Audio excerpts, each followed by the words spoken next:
বাংলাদেশ রাশিয়ার জনগণের মধ্যে সম্পর্ক জোরদারে শিক্ষা, সংস্কৃতি ও পেশাগত বিনিময় শুধু সম্ভাবনার হাতছানি নয়, হাত বাড়িয়ে সহযোগিতা করছে রাশিয়া।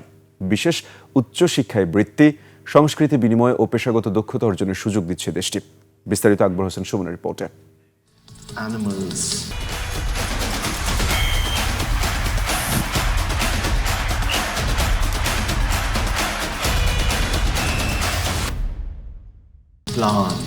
মস্কো, সেন্ট পিটার্সবার্গ কিংবা কাজান শুধু নয়, রাশিয়ার নান্দনিক ও ঐতিহ্যমণ্ডিত শহরগুলোতে উচ্চশিক্ষার সুযোগ তৈরি করে দিচ্ছে ঢাকাস্থ Russian house.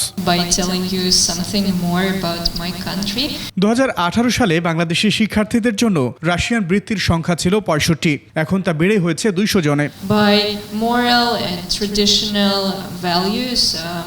Which also for you Bangladeshi people also might be very common and close, because these are universal values like the respect for the family, the respect for different generations.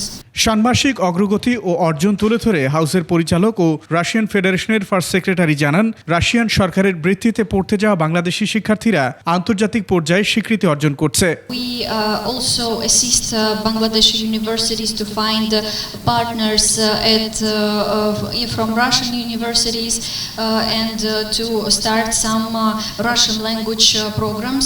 Russian সরকারের শিক্ষা ও প্রশিক্ষণ উদ্যোগে বাংলাদেশের মেধাবী তরুণদের দক্ষতা উন্নয়নে সহযোগিতা অব্যাহত রাখারও আশ্বাস দিয়েছেন সংশ্লিষ্টরা। Russia on fully funded visit. Akbar Hossain Suman, 21 television, Dhaka.